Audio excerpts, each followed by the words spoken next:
नमस्ते। आज हम कक्षा 6 की इकाई 6 सुबह के दूसरे ऑडियो में इकाई के बाकी हिस्से की समझ प्राप्त करेंगे। इस इकाई के पहले ऑडियो में हमने देखा था कि रेशमा की शारीरिक कमी कभी भी उसके इरादों में बाधा नहीं बनती। शारीरिक कमी होने के बावजूद रेशमा माँ को घर की सफाई के काम में हाथ भी बटाती है और दुकान से ज़रूरी सामान अकेली ही लेने जाती है। रेशमा दुकान से किस प्रकार अकेली जाकर सामान ले आती है और कैसे अपने भाई को जलने से बचाती है, यह हम आज इस ऑडियो में देखेंगे। थोड़ी देर बाद रेशमा सारा सामान लेकर लौटी। उसने गोलू को आवाज़ दी, गोलू ये लो, तुम्हारे लिए टॉफ़ी लाई हूँ। गोलू टॉफ़ी पाकर खुशी से उछलने लगा। कुछ ही दिन बीते थे। एक दिन शाम को रेशमा का घर दियों के झिलमिल प्रकाश से जगमगाने लगा। पूरा मोहल्ला जगमगा रहा था, जहाँ रोशनी ही रोशनी थी। क्या ज़मीन क्या आसमान। दादी जी ने बताया कि दीपावली अंधेरे पर उजाले की जीत का त्यौहार है। बुराई पर अच्छाई और असत्य पर सत्य की सदा जीत होती है। आवाज़ देना यानी बुलाना या पुकारना, दिया यानी दीपक, जगमगाना शब्द का अर्थ होता है चमकना। क्या ज़मीन क्या आसमान मुहावरे का अर्थ होता है ज़मीन और आसमान समान होना। असत्य यानी झूठ और सत्य का अर्थ होता है सच। थोड़ी देर बाद रेशमा अकेली दुकान से सारा सामान लेकर लौटती है।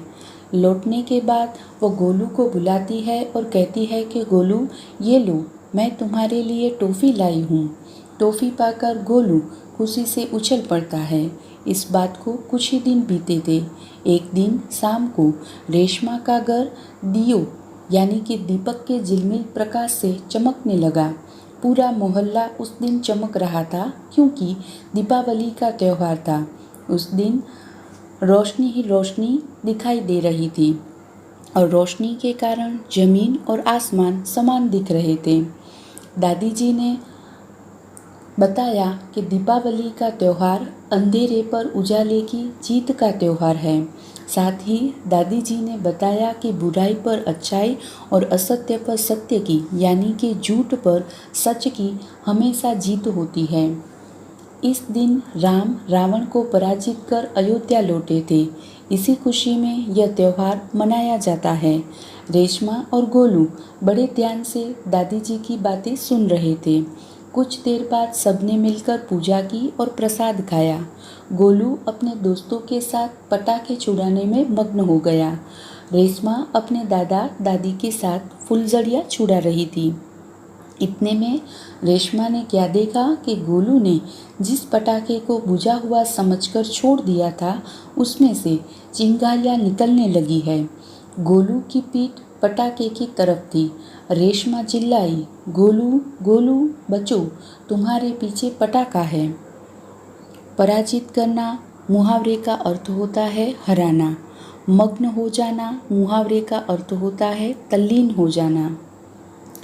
दादी जी ने दीपावली के त्यौहार के बारे में रेशमा और गोलू को बताया कि इस दिन राम रावण को पराजित करके यानी कि हरा के अयोध्या लौटे थे और इसी खुशी में यह त्यौहार मनाया जाता है।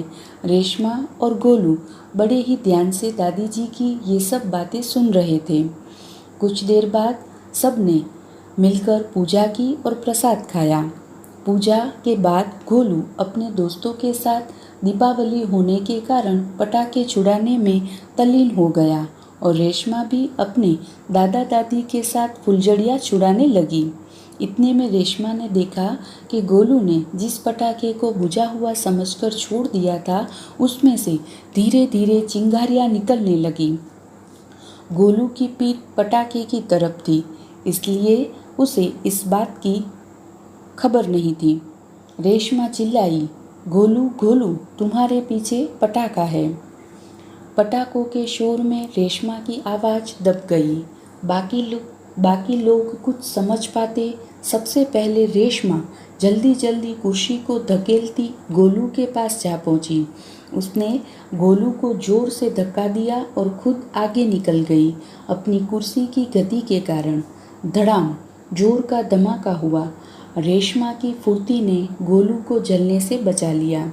गोलू को कुछ समझ न आया कि उसे धक्का किसने दिया और क्यों। आवाज़ दब जाना मुहावरे का अर्थ होता है आवाज़ सुनाई न देना। उस दिन दीपावली होने के कारण पटाखों के शोर में रेशमा की आवाज़ दब गई। किसी को रेशमा की आवाज़ सुनाई न दी।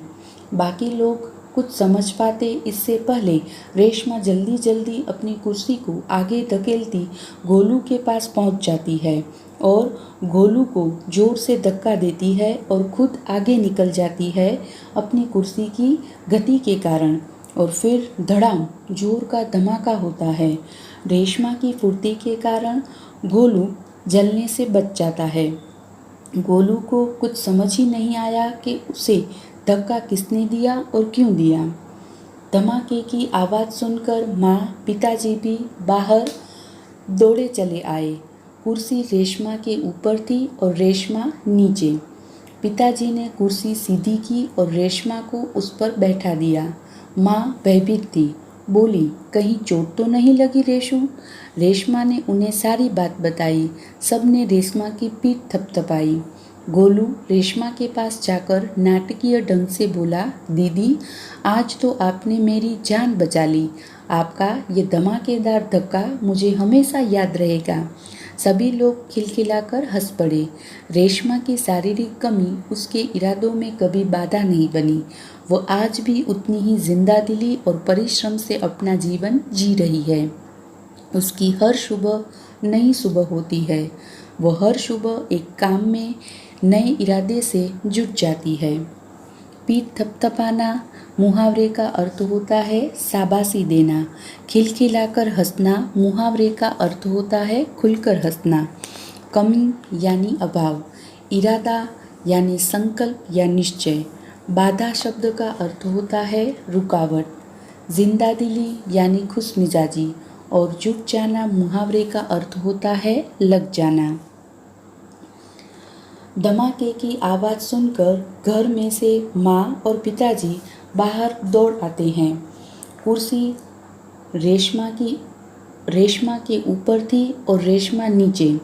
पिताजी ने कुर्सी सीधी की और रेशमा को उस पर बैठा दिया। यह सब देखकर रेशमा की माँ भयभीत थी और वह रेशमा से कहती है कि कहीं चोट तो नहीं लगी रेशू? रेशमा ने उन्हें सारी बात बताई। सबने रेशमा को शाबाशी दी। गोलू रेशमा के पास आकर नाटकीय ढंग से कहता है कि दीदी आज तो आपने मेरी जान बचा ली, किंतु आपका यह धमाकेदार धक्का मुझे हमेशा याद रहेगा। यह सुनकर सब खिलखिलाकर हंस पड़े। रेशमा की शारीरिक कमी कभी भी उसके इरादों में यानी संकल्प में रुकावट नहीं बनती, यानी कि बाधा नहीं बनती। वह आज भी उतनी ही जिंदादिली और परिश्रम से अपना जीवन जी रही है। उसकी हर सुबह नई सुबह होती है और वह हर सुबह एक काम में नए इरादे से जुट जाती है। इस प्रकार इस इकाई में हमने देखा कि रेशमा अपने बल पर बड़ी ही जिंदादिली और परिश्रम से अपना जीवन व्यतीत करती है एवं हर सुबह वह एक नए काम में नए इरादे के साथ जुट जाती है। उसके लिए हर सुबह एक नई सुबह होती है।